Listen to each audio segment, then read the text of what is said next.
안녕하세요. 비욘디 정진희 PD입니다. 또 인사드립니다. 지금 4시 라이브도요. 영남대학교 병원에서 진행하는 현장 라이브로 진행이 되는데요. 어제부터 저희가 영남대학교 병원에서 6분의 교수님 모시고 라이브를 진행을 했었는데요. 오늘은 아쉽지만 그 마지막 시간입니다. 마지막에 또 아주 훌륭하고 특별하신 분을 모셨는데요. 바로 모실게요. 영남대학교 병원 유방센터의 강수환 교수님 모셨습니다. 교수님 안녕하세요. 네, 안녕하세요. 네, 반갑습니다. 네, 저희 비욘디 구독자님들께 간단하게 소개와 인사를 좀 부탁드릴게요. 네, 안녕하세요. 영남대학교 병원 유방 갑상선센터에서 근무하고 있는 지금 센터장을 맡고 있습니다. 강수환이라고 합니다. 반갑습니다. 아, 네, 교수님 감사합니다. 네. 교수님 이렇게 실시간으로 라이브 네네. 좀 해보신 적 있으세요? 아니, 실시간 라이브는 처음인 것 같습니다. 아, 진짜요? 네. 근데 너무 지금 말씀을 잘해주셔가지고 아, 네네. 네. 오늘 강연도 매우 기대가 되는데 오늘의 주제가 유방암이잖아요. 네네. 네, 유방암의 진단부터 치료 그리고 예방은 어떻게 하는지 정말 A부터 Z까지 자세하게 이야기를 해주실 것 같은데 오늘 어떤 내용인지 간단히 먼저 소개 좀 해주세요. 예, 그 제목에 있는 그대로 이제 현재 우리나라 유방암의 현황부터 시작해서 네. 그리고 유방암의 이제 증상이 어떤 게 있는지 그리고 진단을 저희가 어떻게 하는지 그리고 치료법에 대해서 말씀드릴 거고 네. 그리고 예방과 관련해서는 유방암 실제로 환자분들도 그렇고 일반인들이 이제 많이 궁금해하시는 몇 가지 Q&A를 네. 뒤에 조금 따로 모아봤습니다. 그래서 그런 것들에 대해서 간단하게 답해드릴 수 있는 그런 시간이 될 것 같습니다. 네, 유방암이 되게 유병률이 엄청 높잖아요. 네, 굉장히 많습니다. 네, 그래서 저도 참 무서워서 건강검진 할 때마다 유심히 좀 이렇게 검사를 받고 있는데 저를 포함한 많은 분들이 좀 비슷한 생각이지 않을까 싶습니다. 그래서 많은 분들께 도움이 될 만한 내용이 될 것 같은데요. 벌써부터 많은 분들 들어와 주셔서 채팅으로 인사를 해주고 계십니다. 네, 인사를 안녕하세요. 잠깐 해볼까요? 네, 네. 안녕하세요. 랭커님 들어와 주셨고요. 운명입니다님 오늘 PD님 누구신가요? 안녕하세요 인사를 주셨고 저도 영대에서 공부했는데 이렇게 생방송으로 보게 되니 기쁘네요 라고 말씀 주셨습니다. 오늘 라이브를 하다 보니까요. 실제로 네. 대구에서 이렇게 보고 계신 분들이 참 아, 많으시더라고요. 그러네요. 네, 너무 감사합니다. 감사의 말씀을 드리고요. 또 미미님도 들어와 주셨고 안젤라님도 들어와 주셨네요. 오늘 4시 라이브는 유방암에 대한 이야기입니다. 궁금한 내용 질문 많이 주시면 제가 잘 전달 드릴 테니까 강연 열심히 들어주시고 질문도 많이 부탁드리겠습니다. 그럼 본격적으로 한번 시작해 볼까요? 네. 네. 그럼 제가 유방암의 진단부터 시작해서 아까 말씀드린 대로 치료와 예방 이런 것들에 대해서 말씀드리도록 하겠습니다. 순서는 이렇게 진행을 할 건데요. 유방암의 정의부터 시작해서 현재 우리나라 유방암의 현황과 그리고 예방법, 진단, 치료, 재발 관리 그리고 많이 물어보시는 질문들에 대해서 이제 답을 하는 시간으로 이제 마무리를 짓도록 하겠습니다. 네. 먼저 유방암이라고 하는 걸 먼저 말씀드리기 전에 암이라고 하는 게 원래 우리 몸에 있는 세포에서 그 세포가 정상적으로 커지지 않고 이제 불규칙적인 또는 변화를 가지면서 커지는 것을 이제 암이라고 얘기할 수 있는데요.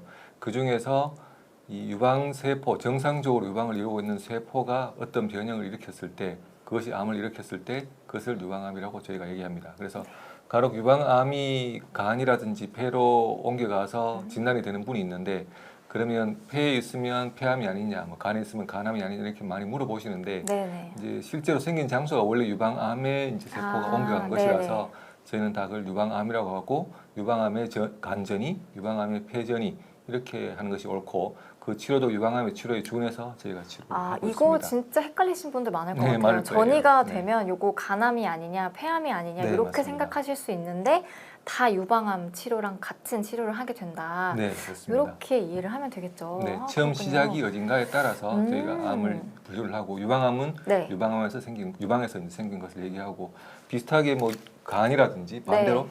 간에서 다른 곳으로 옮겨갈 수도 있고 또는 폐암이 다른 곳으로 뼈 같은 곳으로 옮겨갈 수도 있는데 그것도 마찬가지로 간암, 폐암 이렇게 따로 불러야 되겠습니다. 그렇군요. 네. 네.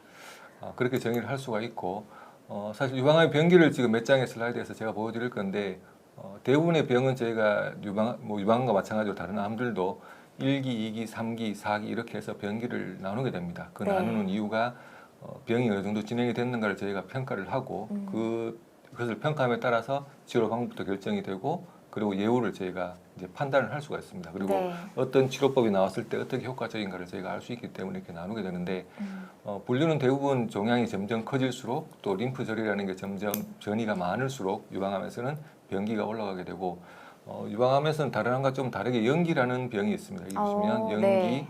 비침윤성 유방암이라 그래서 제가 상피내암이라고 부르는데 다른 곳으로 옮겨가지 않고 유방에만 딱 국한되어 있는 그런 암을 상피내암이라고 저희가 얘기를 하게 됩니다.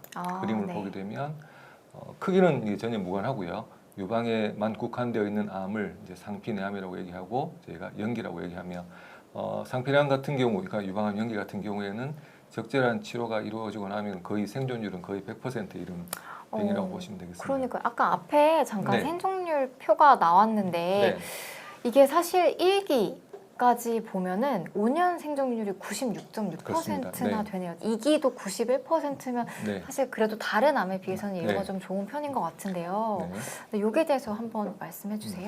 유방암 같은 경우에는 네. 제가 예후가 좋은 암으로 저희가 분류를 하고 네, 있거든요. 네. 그러니까 유방 예후를 좋은 암인데 뒤에 다시 한 번 더 그래프를 통해서 보여드리겠지만 네.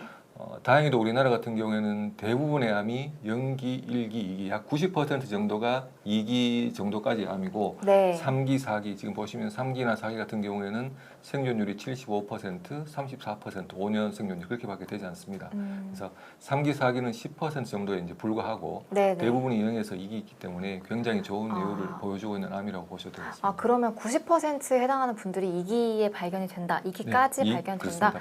아, 네. 그래요? 네, 그래서 그렇군요. 유방암이 진단이 되면 되게 이제 여성분들로서는 되게 겁을 많이 낼 수밖에 없는 네네. 그런 병인데 다행인 것은 이제 말씀드린 것처럼 조기 유방암이 굉장히 많다는 것. 그게 정말 좋은 점인 것 같습니다. 그렇군요. 아, 근데 네. 말씀 중에 댓글이 참 많아가지고 잠깐 네. 보고 가면 좋을 것 같은데, 아, 교수님 오늘 모셔주셔서 감사하다는 댓글이 또 아유, 있었어요. 감사합니다. 그리고 또 댓글 중에 그 영대가 그 유방 외과가 되게 유명하다고 이렇게 말씀 주신 분이 계신데 자랑 한번 해주시죠. 아, 네. 네. 저희 병원에서 네. 유방센터 유방외과는 사실 저보다는 저희 이수정 교수님 제 위에 제가 모시는 교수님이십니다. 이제 이수정 교수님이 훨씬 더 유명하시고 사실 이수정 교수님은 학문적으로뿐만 아니라 네. 여러 가지 이제 학교 내에서도 이제 학장님부터 시작해서 어른연까지 다 맡으시면서 열심히 해주셨고 네네. 학회에서는 외과 학회뿐만 아니라 유방암 학회 그리고 갑상선 학회까지 회장직을 다 맡으셨거든요. 아, 그래서 네네. 그 대외적으로 대내적으로 굉장히 활동도 많이 하시고 지금도 뭐 저희 아직 진로 일선에서 네네. 같이 저희를 도와주셔서 많이 일하고 계셔가지고 뭐 존경에 맞지 않는 그런 분이 계십니다. 그래서 아, 그렇군요. 네, 그래서 그분을 닮아서 그런지 저희도 사실 뭐 어떤 일을 하는 데 있어서 유방 환자도 그렇고 이런 네네. 데 있어서 소홀히 할 수 없는 게 그래서인가라고 생각이 되고 네. 덕분에 저희 유방센터 그래도 뭐 어떻게 보면 대구 경북 내에서 꽤 많은 분들이 이제 참 믿고 찾아와 주시는 것 찾아주신 같습니다. 아, 네. 그렇군요. 그러면 유방센터라고 되어 네네. 있던데 네. 그 유방센터가 유방 내분비 외과랑 동일한 거라고 생각하면 되는 거예요? 아니면 좀 다른 과들도 같이 있나요? 저희는 유방센터에서 이제 병원 내에서 유방 내분비 네, 이렇게 네. 저희가 부르고 있는데 이제 유방암과 주로 이제 갑상선암을 이제 같이 다루고 있거든요. 아, 그래서 네. 그러니까 저희는 그렇게 분류를 하고 있고 사실은 저희도 유방암과 갑상선암을 따로 이제 진료를 보는 걸 나누고 싶지만 전체 숫자가 어떻게 보면 서울이나 이런 데서는 사실 유방암 센터, 갑상선암 센터 이렇게 따로 보통 있는데 아직 저희는 그렇게 분류까지는 나누지는 못하고 있고 같이 진료를 보고 아, 있습니다. 그 안에 같이 진료를 보고 계시다고 네네. 말씀을 주셨습니다. 오늘 어쨌든 이렇게 또 저명하신 교수님과 함께 라이브를 하게 돼서 저도 너무너무 영광입니다. 그러면 계속해서 진행을 한번 해볼까요? 네네.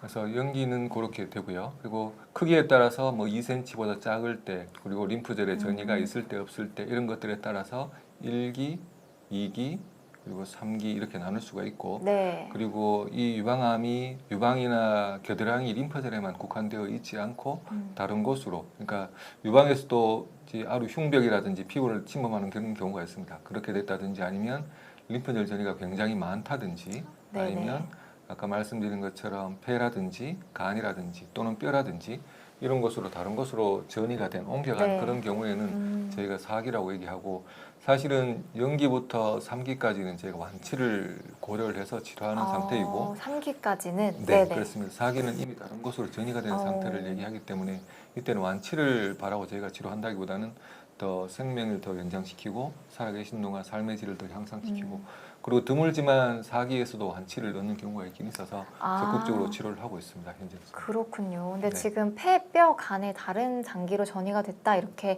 PPT에 적혀 있는데 네네. 폐랑 뼈, 간에 좀 전이가 많이 되나 봐요. 네, 지금 말씀드린 폐라든지 네네. 뼈라든지 간이 유방암이 굉장히 많이 전이 되는 아. 장소들입니다. 그렇군요. 네, 알겠습니다. 네. 그래서 보통 이렇게 병기를 나누고 유방암의 증상을 또 다시 한번 보게 되면 대부분 유방암, 특히나 요즘 같은 경우는 유방암에 어떤 증상이 있어서 찾아오시는 분은 잘 없고요. 네. 대부분은 아까 말씀하신 건강검진 말씀하셨는데 건강검진으로 유방 촬영을 하거나 조금 뒤에 나올 자가검진이라 그래서 본인의 유방을 만져보니까 네네. 뭔가 만져진다.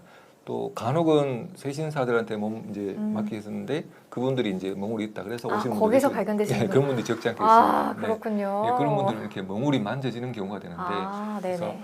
유방에 멍울이 만져지거나 지금 피부가 어떤 변화가 있거나 유두의 모양이 괜찮았는데 뭐 안으로 함몰된다든지 피가 난다든지 이런 변화가 있어서 오는 분들이 이제 계시고요. 네. 그래서 첫 번째로 멍울 같은 경우는 대부분 아까 말씀드린 것처럼 제일 흔하게 찾아오시는 이유가 유방에 멍울이 잡혀요. 또 뭐 어. 덩이가 만져져요. 뭐 이렇게 해서 오시는 분이 가장 많다고 보시면 되겠습니다. 근데요, 교수님, 저거 멍울 어떻게 하면 찾을 수 있을까요? 네. 찾을 수 있나요? 그 뒤에 잠깐 말씀드릴 것 네네. 같은데 제가 자가검진이라 그래서 네. 대부분은 그냥은 만져서는 잘 모를 수 있는데 그것을 어느 날 갑자기 만져서 되는 것이 아니고 네. 어떤 주기적으로 보통 폐경이 되기 전에 여성분이라 그러면 생리가 있고 난 후에 한 일주일쯤 후에 이제 유방을 만지는 것을 계속 월마다 계속 반복을 하다 보면 아, 좀 반복적으로. 그렇죠. 아. 변화를 알 수 있고 그리고 이제 폐경이 되신 분들은 이제 생리와 관계없이 뭐 매달 첫째 날이거나 아니면 매달 말일 뭐 이런 식으로 해서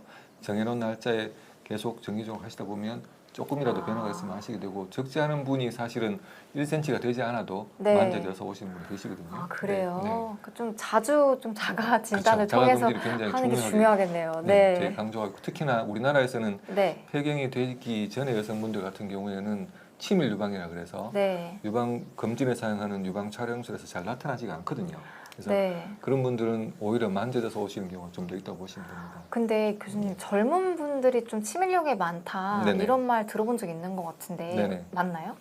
유방은 그 네. 발달 과정 중에서 이제 그 청소년기를 거치면서 사춘기 지나면서 정상적으로 임신을 할 수 있는 시기가 되고 네네. 그런 과정 중에 유방은 이제 발달을 하게 됩니다.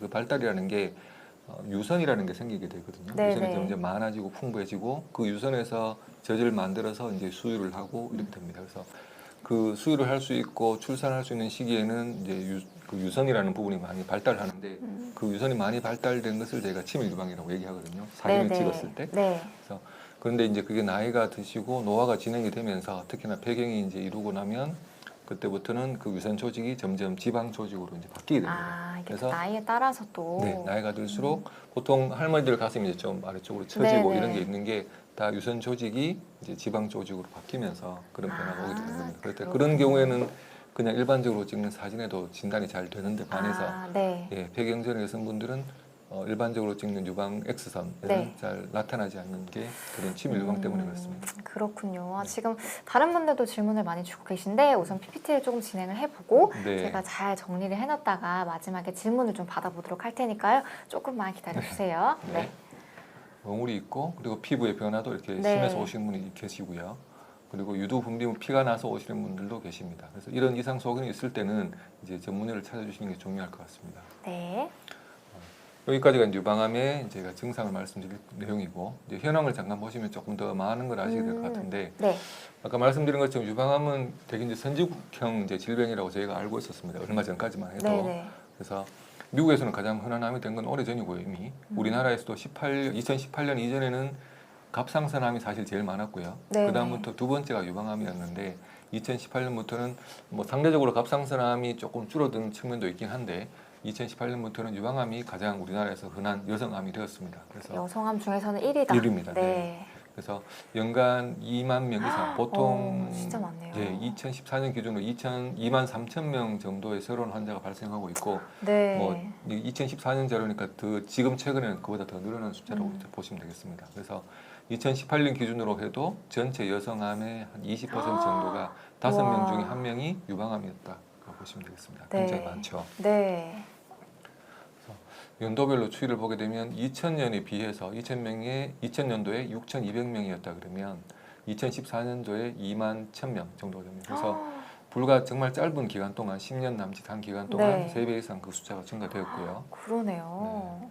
그리고 유방암 숫자는 이게 사실 유방암 발생자 수 우리나라가 좀 다른 미국과 유럽에 비해서 좀 차이가 있는 그런 분포를 보이는데 우리나라 같은 경우에는 유방암 발생자의 상당 여기서 보면 40% 가량이 40대 특히 40대 후반에 많이 생기고 50대 네. 초반에 걸쳐서 많이 생기고 있습니다.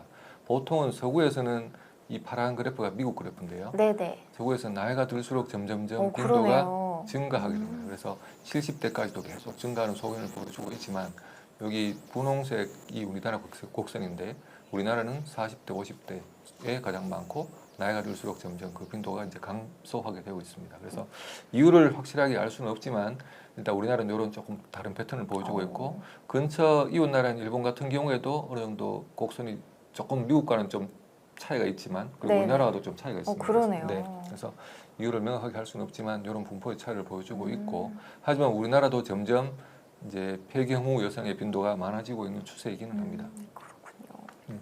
그래서 폐경 전후에 따른 빈도가 2000년대 초반까지만 해도 폐경 전 환자분이 더 많았습니다. 네. 2014년 최근 들어서 점점 나이가 시간이 지날수록 폐경 후 환자가 늘어나고 있는 추세, 약간은 서구화되고 있는 그런 추세라고 보면 되겠습니다. 그러네요. 변기 같은 경우는 아까 이게 말씀드린 내용인데 2000년 초반에만 해도 사실 연기 1기, 2기까지 해당되는 게 사실 많긴 하지만 연기 1기가 한 40%가 채 안 됐습니다. 네. 그런데 2014년에만 해도 거의 50% 가까운 환자가 연기 1기라서 굉장히 초기에 네. 빨리 발견이 되고 있거든요. 이게 진단이 좀 잘 돼서 그런 건가요? 맞습니다. 저희가 검진을 되게 활성화해서 잘하고 있고 그래서 빨리 진단되고 있습니다. 그래서 대부분 거의 90%가 네. 연기 1기, 2기까지라서 그만큼 생존율이 좋은 암이라고 우리나라에서는 생각할 수 있겠습니다. 네. 그래서 아까 말씀드린 똑같은 내용인데 90% 가까운 환자가 연기 1기, 2기까지라고 보시면 되겠습니다. 그리고 수술도 과거 사실 유방암을 많이 걱정을 하시고 겁을 내시는 이유 중에 하나가 뒤에 나오는 항암 치료 같은 것도 있겠지만 수술을 유방을 다 절제한다는 것에 대해서 네. 되게 겁이 많으셨거든요. 근데 이게 2000년도만 해도 유방 절제술이 더 많았습니다. 더 많았지만 지금은 이거보다 퍼센트가 더 올라가 있는데 2014년만 해도 유방 부분 절제라 그래서 네네. 유방의 모양을 그대로 보존을 하고 수술하는 게 한 65%, 70%까지 올라가게 되었습니다. 그래서 요즘에는 진짜 퍼센트가 오히려 네. 보존을 하는 게 훨씬 높다. 더 많습니다. 예전에는 절제가 더 많았다 그러면 지금 네네. 보존하는 게 더 많고 지금은 절제가 필요한 경우라고 하더라도 이 그래프에서 보시면 유방 재건 수술이라 그래서 네네. 유방을 절제하고 나서 바로 유방 재건 수술을 같이 진행을 하면 사실은 어느 정도 수술의 흉터나 이런 건 있겠지만 수술 후에 유방이 없다는 그 상실감에서는 많이 심리적인 문제도 참 네. 있을 수 있으니까요. 줄어들었습니다. 그래서 아까 말씀드린 내용처럼 유방암 발생률은 되게 많이 증가하고 있는데 저희가 검진을 되게 적극적으로 하고 있고 그리고 네.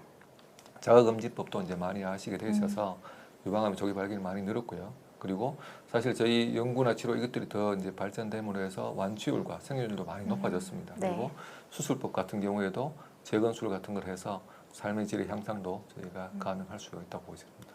좀 긍정적인 이야기를 많이 네. 해주셔서 조금은 희망이 있지 않나라는 생각이 네. 듭니다. 예방법이라 그래서 사실은 네. 이 예방법이 크게 특별한 것은 아니지만 일단 네. 좀 말씀을 드리겠습니다. 네네. 이제 예방법이라고 하는 것은 어떤 위험한 게 있으면 그것을 피하면 그걸 예방이라고 할 수 있겠는데요. 여성 유방암에서 가장 중요한 게 에스트로겐에 대한 노출 기간이라고 얘기 드릴 수 있겠습니다. 에스트로겐 노출 기간이라고 하는 것은 생리가 있는 기간이라고 보시면 되거든요. 그러니까 생리가 있는 기간이 길수록 여성 호르몬이 이제 몸에서 나오게 되고 네. 그렇기 때문에 초경이 빠른 여성이거나 폐경이 늦게 오시는 분들 이런 분들은 생리하는 기간이 길기 때문에 유방암 위험이 조금 더 노출이 되고요. 그러니까 출산하지 않은 분도 마찬가지 이유로 그렇고 고령 늦게 출산하시는 분들도 마찬가지입니다. 그리고 모유 수유도 요즘 많이 기피를 하시는데 모유 수유하지 않는 경우 이런 경우에도 좀 더 고위험군으로 나누고요. 또 하나는 폐경이 되신 분들은 사실은 난소의 기능이 없기 때문에 여성 호르몬이 좀 덜 만들어지는 게 좋은데 폐경이 되신 분들은 지방 세포가 에스트로겐을 만들 수가 있거든요. 여성 호르몬을. 그래서 네네. 유방암 위험도를 더 높일 수가 있고 저도 유방암 환자분 치료하고 나서 특히나 이제 호르몬 수용체라는 게 있는 분들한테는 그 체중 관리를 하시라고 제가 많이 이제 말씀을 드리고 있습니다. 아, 교수님 근데 네. 얼마 전에 제 친구가 산부인과를 갔다가 네네. 그 에스트로겐 수치가 높다는 말을 들었대요. 네네. 그럼 이런 친구의 경우에는 좀 이런 유방암에 대한 조금 위험도가 높다라고 말을 할 수가 있나요? 단순하게 그 수치만으로는 저희가 평가를 하지 아, 않거든요. 그래요? 에스트로겐이라는 네네. 수치는 또 생리 주기에 따라서 아. 수치가 좀 이제 변동이 많이 있는 거라서 그걸 지속적으로 한번 봐야 될 필요가 있을 거라고 생각이 되고, 그렇군요. 예, 단순히 네. 그 수치만으로는 위험도를 평가하지는 않습니다. 네. 그리고 술도 사실은 과도한 음주 같은 경우에도 유방암 위험성을, 이것도 마찬가지로 호르몬에 영향을 미치기 때문에 네. 이제 위험성을 얘기하고 있고, 그 외에 호르몬 치료를 받고 있는 분들도 있고, 경구 피임약도 이제 오래 드시는 분들 얘기 드립니다. 네, 네. 그런 분들도 마찬가지로 위험성이 있다고 되어 있고, 중요한 것은 가족력이 있거나 유전자 변이가 있는 분들은 더 위험성이 더 높아지기 때문에 검진을 하라고 얘기하고 있는데요. 네. 그러니까 방금 말씀드린 이런 것들은 위험이 그렇게 높지 않은 저위험에 들어가는데, 네네. 고위험군에 들어가는 군이 나이가 많아질수록, 나이, 네. 그리고 이 BRCA1 또는 그 BRCA2 같은 유전자 변이가 확인된 경우 이렇게 되어 있는데, 네. 저기 아까 안 네, 질문하신 질문 분 중에, 한번 볼까요? 예, 그 호두과자님께서 호두과자님, 질문을 예, 네. 주신 것 같은데. 외국의 모 영화 배우가 네. 유전성이 있다고 아예 유방 절제술을 했다는데 우리나라에도 이런 사례가 많나 이렇게 질문을 주셨는데, 네네. 거기에 해당되는 게 BRCA1 유전자의 네네. 돌연변이가 안젤리나 졸리입니다. 안젤리나 네. 졸리가 2014년이었던 걸로 기억나는데, 모친과 그 이모님과 이렇게 그 가게에 유방암 환자 그리고 난소암 환자들이 있었거든요.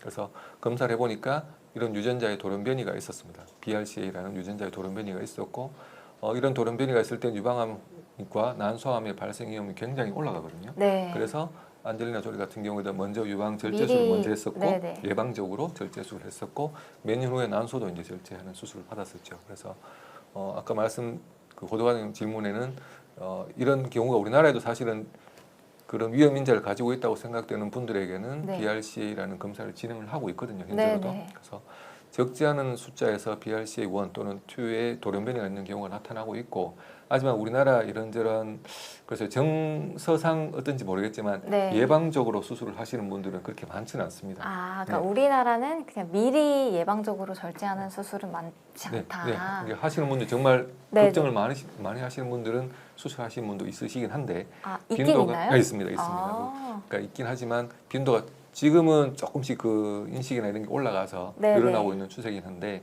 아직까지는 그렇게 많은 숫자라고는 할 수 없을 것 같습니다. 아, 그렇군요. 네. 네. 이런 경우에는 이제 위험도가 많이 올라가기 때문에 저희가 또 검사를 하게 되고요. 안젤라님이 질문을 주신 게 저거네요. 폐경이 되고 나면 유방암 발병률이 네. 낮아지나요? 아까 말씀드린 것처럼 서구에서는 폐경이 되고 나이가 이제 증가할수록 유방암 빈도가 올라가고 있거든요. 네. 근데 뭔가 저희들 먹는 음식이나 이런 것들이 되게 서구화되고 있어서 이제 그렇다고 네. 생각이 드는데, 그래서 단순하게 폐경이 유방암 위험률을 낮춘다고 보기는 좀 어려울 것 같습니다. 그러네요. 네. 네. 그래서 예방을 위해서는 사실은 유방암 예방을 위한 수치라고 보기는 어렵고, 우리 몸을 건강하게 유지하기 위해서 뭐 식사부터 시작해서 그리고 운동도 열심히 하시고 이렇게 하는 건 아마 어떤 암이든 다 마찬가지일 거라고 생각이 됩니다.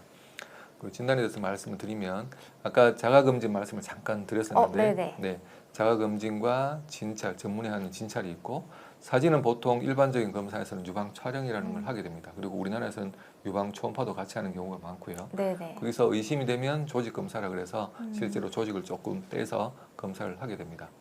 그래서 보통 조기 검진 그리고 자가 검진을 하는 권고하는 것이 30세 이후부터는 매달 자가 매달. 검진을, 네, 아까 말씀 주셨던 네. 내용이죠. 자가 검진이라는 것을 하시라고 이제 저희가 권고드리고 있고, 35세가 넘어가면서부터는 2년에 한 번 정도는 의사한테서 진찰을 받는 게 좋겠다. 40세가 넘어가면서부터는 1년 또는 2년에 한 번 정도 진찰뿐만 아니라 유방 엑스선 사진 같은 걸 찍는 게 좋겠다고 네네. 권고를 하고 있고, 위험이 높은 고위험군, 아까 가족에 유방암이 있다든지 이런 분들은 의사와 상담을 좀 더 적극적으로 하기를 저희가 권고드리고 있습니다. 네. 자가검진 질문 주셨는데, 네네. 예, 매달 한 번씩 하는 걸 제가 권하고 있고, 생리가 있는 분들은 생리가 끝나고 한 일주일 정도 있다가, 그리고 폐경이 되신 분들은 뭐 특정한 날짜를 정해서 네. 이렇게 하시는 걸 권하고 있고요.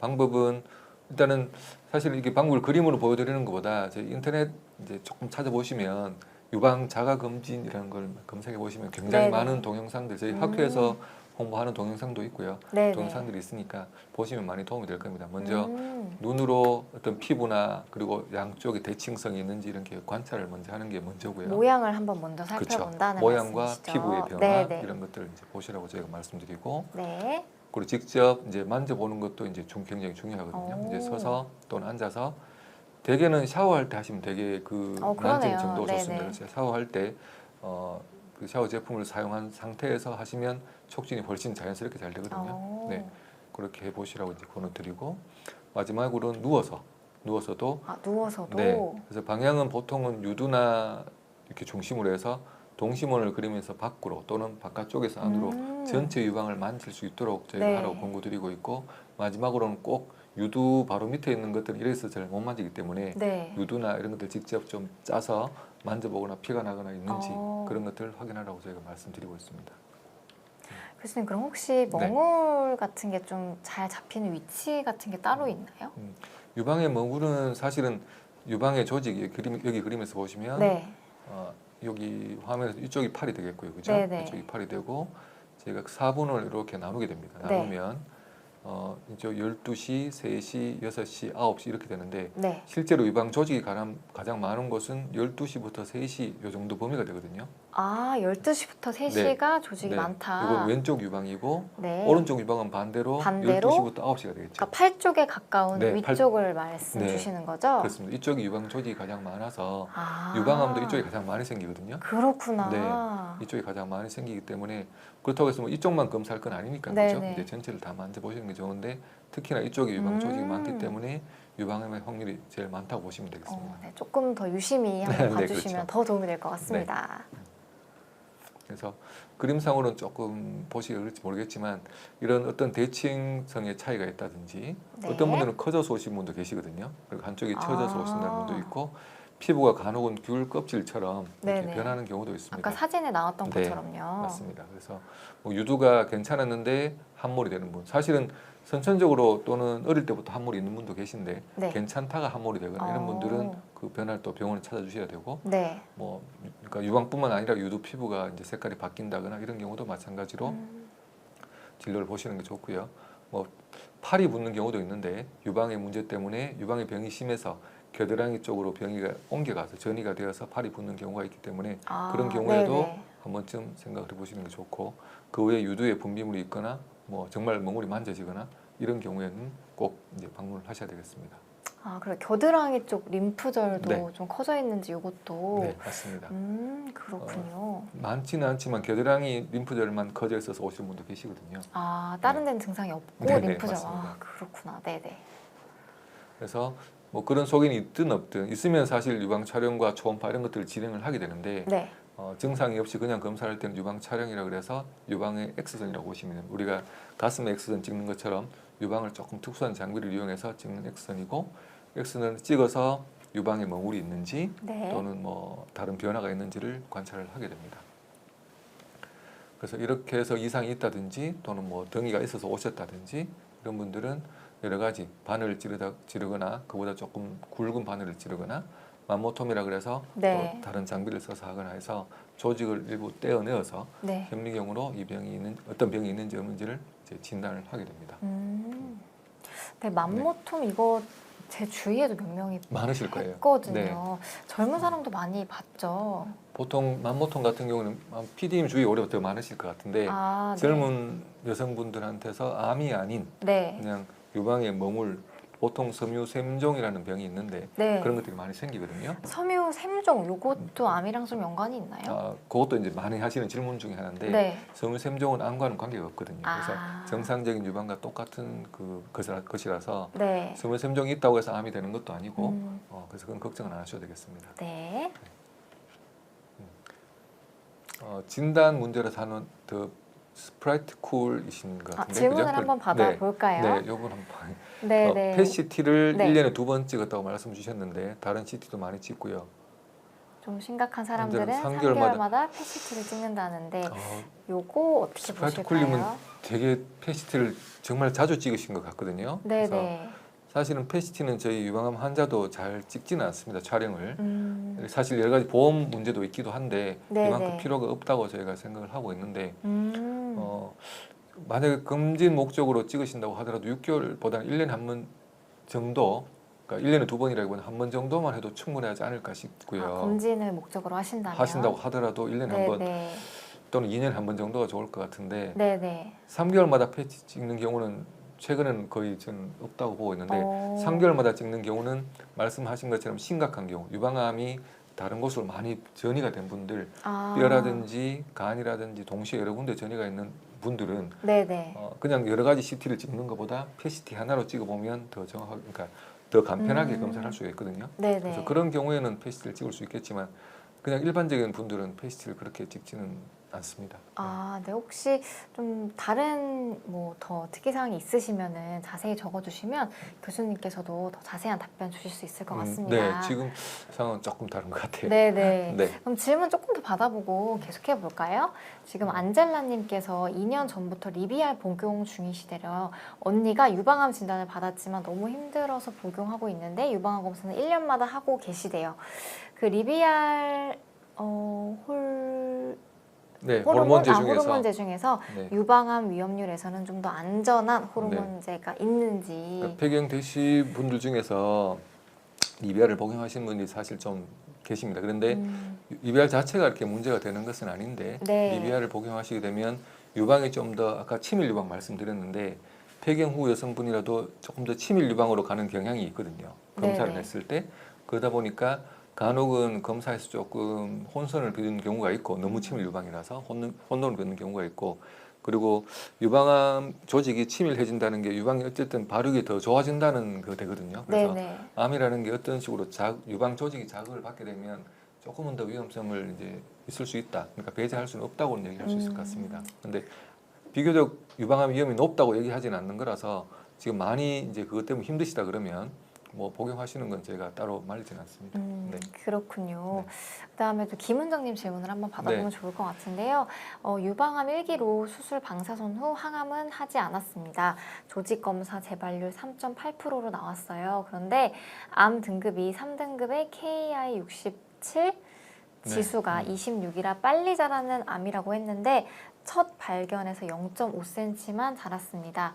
가족력이 없어서 추적 검사를 무시했거든요. 빨리 자라는 암이라고 했는데 이렇게 늦게 자랄 수 있나요? 제일 걱정되는 것은 너무 오래돼서 그 사이에 전이가 됐을지가 좀 걱정되신다고 합니다. 아마 네, 김은정님 같은 경우는 전이에 대한 검사를 하셨을 것 같거든요. 네. 하셨을 것 같고 전이가 없는 상태인 거라고 생각이 됩니다. 그리고 일기라 그러는 것은 전이가 없는 게 전제가 되기 때문에 전이는 없는 상태인 것 같은데 말씀 주신 것처럼 KI67 지수가 26이 빨리 자라는 암이라기보다는 제가 KI67도 저희가 좀 분류를 하는데 네. 26 정도는 보통 중등도 정도 해당이 됩니다. 그래서 빨리 자라려면 보통 50 이상일 때 저희가 이제 빨리 자란다고 표현을 하는데 네네. 그래서 이 26이라는 지수를 너무 걱정을 안 하셔도 일단은 될 것 같고요. 일단은 네. 그리고 지금 재발률 3.8%라는 게 아마 호르몬 양성암에서 이제 검사를 하셨을 것 같은데 그러니까 이 3.8% 같으면 굉장히 좀 이것도 낮은 수치거든요. 그래요? 그래서, 네. 네네. 그래서 김은정님은 지금 상태로 봐서도 그렇게 큰 걱정은 하지 않으셔도 될 것 같습니다. 너무 다행인 이야기입니다.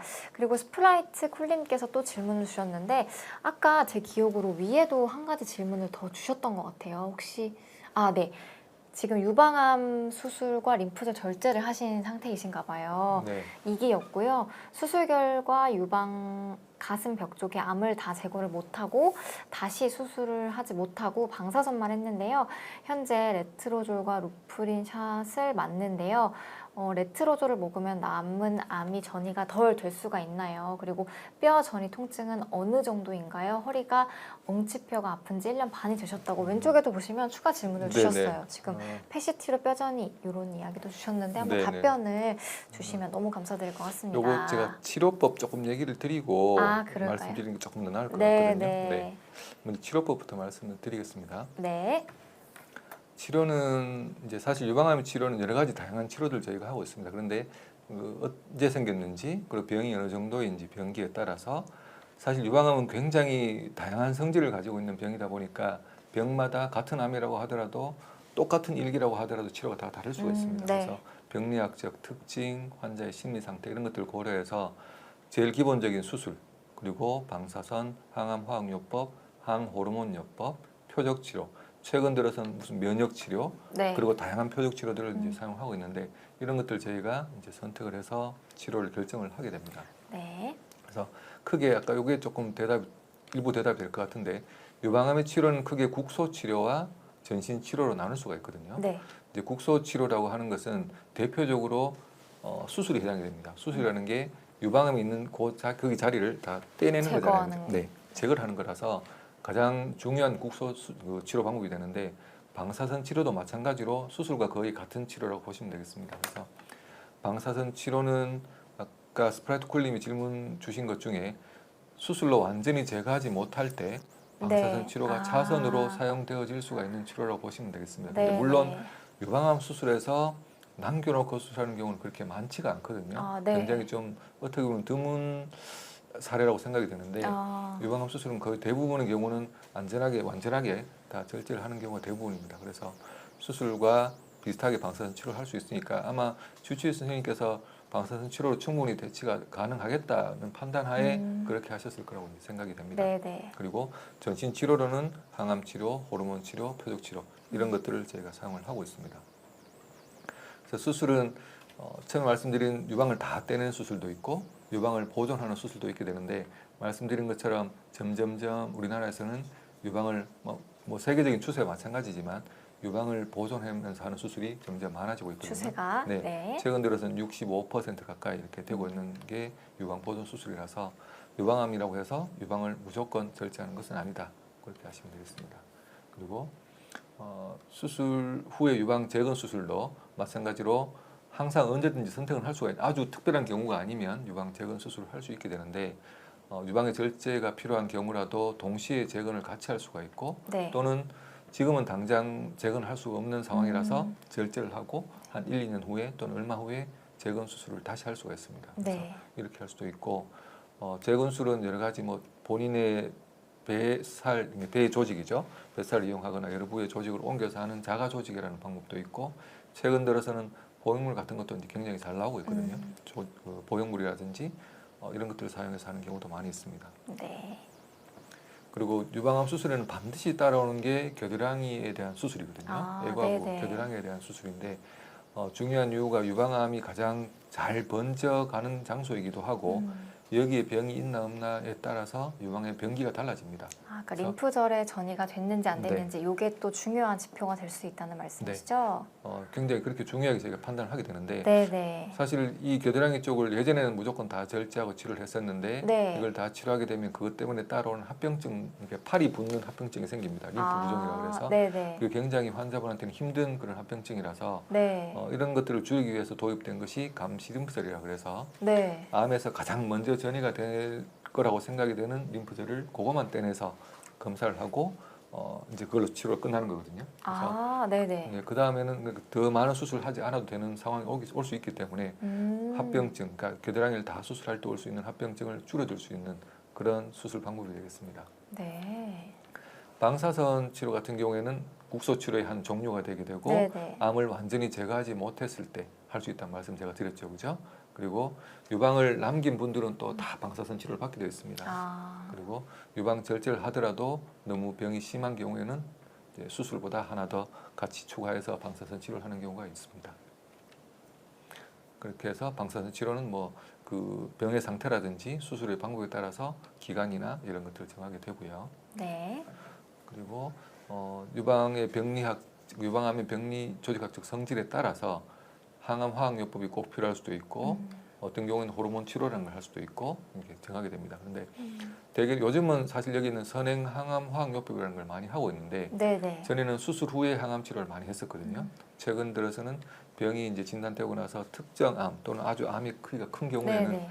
선행 항암 화학요법을 하게 되면 암의 크기가 줄어드는 효과를 얻는 경우가 많습니다. 아. 또는 암이 완전히 없어지는 경우도 있거든요. 네네. 그래서 줄어들거나 없어지는 경우에 원래 생각했던 것보다 수술의 범위를 줄일 수 있기 때문에 아, 굉장히 많은 하고 있고 지금은 암의 크기가 좀 큰 한 2cm 정도 이상의 그 유방암 같은 경우에는 한 50% 가까운 숫자가 선행 항암 화학요법을 하고 있다고 보시면 되겠습니다. 그렇군요. 그러니까 줄인 다음에 좀 수술한다. 네네. 이렇게 이게 환자분 측에서도 되겠습니다. 훨씬 더 유리하고 네. 유방 절제 어쩔 수 없이 절제해야 되는 분들이 계실 수 있는데 네. 그 분들도 이제 낮춰주는 그런 효과를 얻을 말씀드릴 수가 있습니다. 네. 그리고 유방암은 대표적으로 호르몬의 영향을 받는 암이라고 했습니다. 그죠? 그래서 네. 유방암이 크는 데 있어서는 대부분, 그러니까 60에서 70% 유방암은 여성 호르몬의 영향을 받고 있거든요.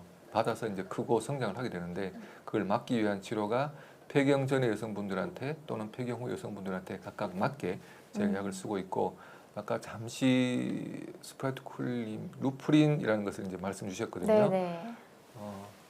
아까 방사선 치료는 말씀드렸고 현재 레트로졸과 루프린 샷을 맞는데 이렇게 말씀 주셨거든요. 네. 레트로졸도 마찬가지고 루프린도 마찬가지고 둘 다가 강력한 여성 호르몬을 이제 일단 레트로졸은 여성 호르몬을 못 만들게 하는 것이고요. 네. 그리고 루프린도 마찬가지로 여성 호르몬을 만들지 못하게 합니다. 지금 질문 주신 스프라이트쿨림은 아마 폐경 전이신 것 같은데 네. 보통 레트로졸은 폐경 후에만 쓰는 약이거든요. 아. 그런데 루프린을 쓰게 되면 생리를 이제 완전히 차단할 수 있기 때문에 네. 폐경 전 여성분한테 폐경 후 상태와 똑같은 상태로 만드는 게 루프린이거든요. 잠시만요. 네네. 천천히 진행해 주시면 감사드리겠습니다. 지금 스프라이트 쿨님께서는 아마 네네. 폐경 전일 것이다 네, 라고 그럴 거예요. 말씀을 주셨는데 그래서 이렇게 쓰게 되면 굉장히 유방암 재발을 억제하는 효과가 높다고 말씀드릴 수 있겠습니다. 네, 그렇게 약을 이제 저희가 병에 따라서 그 병기에 따라서 그리고 폐경 전이냐 후에 따라서 다른 약을 선택해서 저희가 사용하고 있고 네. 대개는 5년, 요즘은 10년까지 쓰는 경우도 많이 있습니다. 좀 복용 기간이 굉장히 기네요. 네, 호르몬 치료가 좀 깁니다. 그렇군요. 지금 근데 굉장히 다양한 치료법에 대해서 말씀을 주셨는데 네네. 그냥 단순히 생각하기로는 정말 그 국소적인 부위를 절제를 해버리는 것 이게 가장 이유가 좋을 것 같은데 맞습니다. 그런가요? 어떤가요? 사실 지금까지의 연구 결과도 그렇고 네. 제일 가장 기본적이고 중요한 치료는 유방암에서 그 병을 제거하는 거거든요. 네. 절제를 해내서 암 조직이 눈에 보이는 암 조직 그리고 사진에 보이는 암 조직을 없게 하는 게 제일 중요한데 그렇게 하면 가장 완치 효과가 높다고 말씀드릴 수가 있는데 유방암 같은 경우에는 그렇게 함에도 불구하고 재발이나 이런 것들이 나타난단 말이에요. 네네. 그래서 이미 유방암 진단 당시에 혈액이 되었든 림프관을 따라서든 어디로든 네네. 통해서 남아있을 수 있다는 전제로 저희가 치료를 하고 있습니다. 그렇군요. 네. 또한 이제 표적 치료라고 최근 들어서 되게 각광을 받고 있는 치료가 되는데 네. 유방암에 정상적으로 유방 조직이 성장하고 발달하는 데는 이제 어떤 분자가 있어야 되는데 그 분자가 계속 이제 과발현되거나 이렇게 되면 성장하지 않아야 될 시기에 성장하거나 네. 조금만 커야 되는데 많이 성장하거나 그럴 수가 있습니다. 이제 그런데 관여하는 것이 혈투라는 게 있는데 이런 혈투가 많이 발현되고 이런 분들은 이것을 표적으로 하는 약을 저희가 쓰고 있거든요. 네. 그러니까 상품명으로 그 성분을 굳이 말씀드리면 트라스트주맘이라는 약이 있고 허셉틴이라는 약이 있습니다. 네네. 비슷한 약들이 3가지 정도가 더 있는데 어쨌든 이런 약들을 표적 치료제를 쓰게 되면 유방암에 대한 치료가 굉장히 높아집니다. 그래서 네. 비슷하게 다른 약제들도 이런 각각의 어떤 표적이 있고 그 표적에 대한 약들을 지금 맞춰서 저희가 쓰고 있습니다. 지금 스프라이트 쿨님께서도 추가 질문 하나 주셨는데 네. 가장 최근 신약이 무엇이냐 나중에라도 답변 주시면 감사드리겠다고 질문 주셨어요.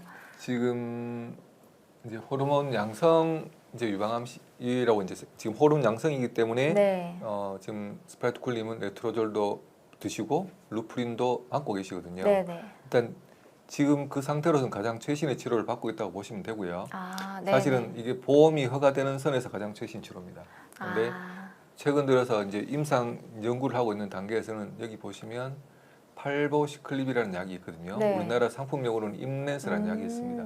그리고 임렌스 말고도 2-3가지 정도 약이 더 있는데 이런 약들도 지금은 이제 쓰고 있는 추세인데요.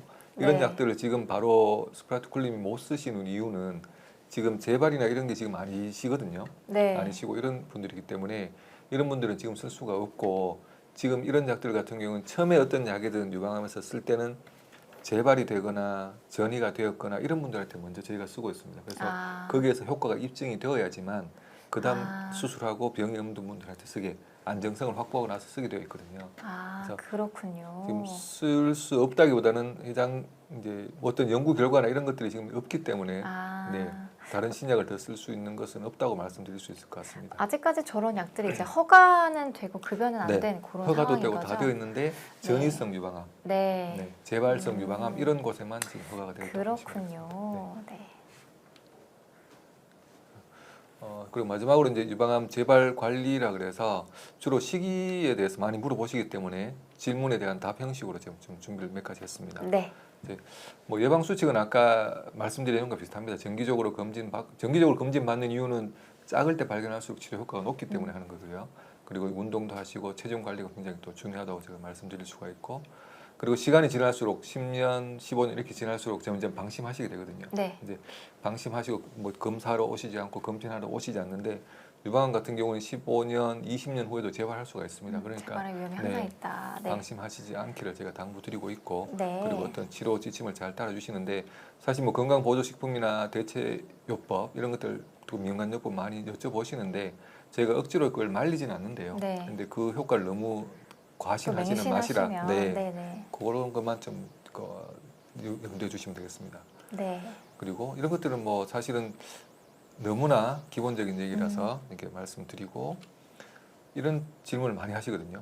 고기 먹으면 유방암에 많이 걸리나요? 또는 유방암 환자분이 고기를 먹으면 안 되는지 이렇게 많이 여쭤보시거든요. 네. 근데 사실은 그러니까 붉은 고기라 그러죠. 네네. 기름이 많은 붉은 고기 같은 경우에는 유방암하고 좀 관계가 있다, 그런 연구들이 많습니다. 그래서 가급적이면 생선 또는 어떤 뭐 닭이라든지 오이 이런 것들 있죠, 그죠? 네네. 가금류나 아니면 지방이 없는 살코기, 정말 말 그대로 단백질이 많은 부위의 고기를 드신다면 드시길 추천드리고, 그렇게 하지 않더라도 두부라든지 콩 이런 단백질이 많은 유제품 같은 것들을 드시는 걸 제가 권고드리고 있습니다.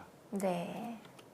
그리고 이런 것도 많이 물어보시는데 햄이나 소시지, 베이컨 뭐 이런 네. 것들 가공육이 생고기보다 더 나쁜가 이렇게 물어보시는데 네, 이것도 마찬가지입니다. 그래서 다른 육고기에 비해서 유방암 발생률이 좀 더 높아진다는 연구들이 있기 때문에 가급적이면 그런 식품들은 좀 덜 드시는 게 좋지 않을까. 자제하시는 게 좋겠습니다. 네. 그리고 회 특히나 많이 물어보시거든요. 회를 아, 좋아하시는 분이 굉장히 많으셔서 네네. 유방암 특히나 항암 치료하시는 분들 또는 항암 치료 끝나고 뭐 지금 검진하시는 분들 중에서도 회를 먹어도 되는지 많이 여쭤보십니다. 그런데 회 같은 경우에는 사실 치료 끝나신 분들은 아무 상관이 없거든요. 네. 특히 항암 치료 끝나신 분들은 전혀 상관이 없는데 항암 치료 중에는 제가 면역 수치가 많이 떨어지게 됩니다. 면역력이 떨어지기 때문에 도중에는요. 네. 간혹 여름철이나 이런 경우에 식중독 이런 게 많이 생기잖아요. 회나 이런 날 음식들을 드시면. 그래서 이런 회 같은 음식들이 문제가 있다는 게 아니고 그런 날 음식들이 어떤 기생충 또는 바이러스 감염 위험성이 좀 더 있기 때문에 네. 그것 때문에 제가 좀 금하라고 말씀드리거든요. 특히 항암 치료할 때는. 그래서 항암 치료 끝난 후에는 마음껏 드셔도 괜찮겠습니다. 네. 네. 지금 말씀 중에 시간이 거의 다 됐어요, 그러네요. 교수님. 시간 너무 빨리 가지 않나요? 그러네요. 그렇죠. 네. 그래서 이제 정말 중요한 내용만 네. 좀 한두 좀- 가지 정도만 더 짚어주시고 마무리를 해봐야 될 것 같습니다. 지금 몇 개만 그냥 끝낼게요, 그냥. 아, 네네. 술은 일단은 저희가 금하고 있으니까 그렇게 하시면 될 것 네. 같고요. 커피는 상관이 없으니까 이제 드시고 커피는 상관이 없다. 없으니까 드셔도 네. 괜찮겠습니다. 비타민 아까 질문 중에 네, 비타민 맞아요. 있었습니다. 네, 있으셨거든요. 네. 비타민 같은 경우에는 저희가 억지로 말리진 않는데요. 많은 의견이 있습니다, 사실. 그래서 너무 많은 어떤 특정한 비타민을 고용량으로 드시는 분들이 계시거든요. 네. 그것들은 좀 말리는데 보통 일반적으로 저희가 통용되는 비타민제는 아무 무리가 없으니까 드셔도 괜찮겠습니다. 네. 그래서 이거는 아까 위험 인자 말씀드린 거라서 이걸 말씀드리고 넘어가고요. 가슴 통증이 유방암의 초기 증상은 대부분 아닙니다. 그래서 통증이랑은? 네, 통증이 오래 지속이 되면은 좀 이제 봐야 되겠지만 꼭 그렇지 않기 때문에 너무 걱정 안 하셔도 될 것 같고요. 네. 가족 중에 유방암이 있으면 확률이 많이 높아지기 때문에 꼭 검사를 받아보시길 저희가 권고를 드리고 있습니다. 아까 섬유선정 얘기 네. 나왔었죠, 그죠? 암이 되지 않습니다. 네, 요거는 네. 상관이 없다. 네. 그리고 이렇게 물어보시는 분도 계신데 또는 반대로 유방암 진단을 받으신 분이 이런 것들 때문에 물어보시는 분도 계신데 아무리 식습관도 좋고 운동을 하신다고 하더라도 유방암 검진은 꼭 받으셔야 한다는 거 제가 강조를 드려야 될 것 같습니다. 네. 제가 강의는 여기까지인데 질문을 그래도 답변을 드려야 될 것 같거든요, 그죠? 네, 그럼 빠르게만 네. 얼른. 안젤라님 연기 부탁드리겠습니다. 진단받고 수술했다는데 연기는 수술만 아까 상피내암이 연기라고 말씀드렸는데 수술에 따라서 수술만 끝날 수도 있고 유방을 남기면 방사선 치료 같은 경우도 있습니다. 또는 호르몬 치료도 하기도 하는데요. 약 복용을 하는 경우도 있고 항암 치료는 하지 않습니다. 네. 운수 대통님, 이건 제가 요거는 지금 말씀드리기 좀 네. 힘들 것 같고. 그리고 아까 스프라이트 쿨님 질문을 받아본 것 같고요. 네. 그다음 안젤라님 질문도 받아본 것 같고요. 그다음에 에스트로겐과 약으로 난 호르몬제가 네. 성분이 일단 에스트로겐 화학적 성분은 같다고 보시면 되거든요. 그러니까 음. 폐경 후에 드시는 그 에스트로겐 제제는 그래서 네. 5년 이상 드시게 되면 유방암의 위험성을 높인다고 되어 있어서 유방암인 분들은 드시면 안 되겠고 유방암이 아닌 일반 폐경 여성분들도 오래 드시는 건 저희가 좀 5년 이상 드시는 것을 좀 금하고 있습니다. 네. 콜레스테롤도 높으면 유방암 위험성을 좀 더 올려주기 때문에 콜레스테롤은 이제 조절하는 게 좋고요. 운동이나 식습관 개선이 이제 일단 우선돼야 될 거고 안 되면 약으로 조절할 수밖에 없겠습니다. 김수정님 질문도 아까 답변을 주신 것 네, 같고요. 재건 수술은 충분히 가능하고요. 네, 그다음에 테레사 K님 질문. 호르몬 주사 어떤 주사를 맞으셨는지 모르겠지만 최근 들어서 산부인과에서도 유방암의 위험성을 높이는 호르몬 주사는 잘 안 쓰고 있는 걸로 제가 알고 있거든요. 그래서 그렇게 걱정하지 않으셔도 되고 혹시 필요하시다 그러면 주사 맞으시고 계신 병원에 한번 상의를 해보시는 게 좋을 것 같습니다. 네, 그다음에 안젤라님 질문. 유방암이 정상 생리로 에스트로겐 노출 기간이 60세 여성가 이게 호르몬제 투여는 그 기간이 중요하다고 제가 말씀 방금 드렸는데 호르몬제 투여는 폐경기 때 호르몬 대체요법이라 그러는데요. 5년 이상 이제 호르몬 대체요법을 하시게 되면 유방암의 위험이 더 올라가게 되어 있거든요. 네. 그래서 이 나이가 중요한 게 아니라 얼마나 오랫동안 호르몬제를 투여하고 복용하셨는가 그게 더 중요할 거라고 생각하는 게 좋겠습니다. 네, 아까 김수정님 질문도 답변을 주신 네. 것 같아서 일단 네. 질문을 여기까지 마무리하고 저희가 다음 방송이 또 있어서 아쉽지만 이렇게 마무리를 해봐야 될 것 네. 같습니다. 네. 교수님 긴 강연 너무너무 잘 해주셔서 감사의 말씀을 드리고요. 저희가 이렇게 해서 영남대학교 병원 현장 라이브를 마무리해보도록 하겠습니다. 다음에 또 좋은 기회로 만나 뵙기를 기도하겠고요. 오늘 낮 시간에도 불구하고 많은 분들 들어와 주셔서 감사의 말씀 드리면서 저희는 인사드려보도록 하겠습니다. 여러분 교수님 너무너무 감사합니다. 네, 고맙습니다.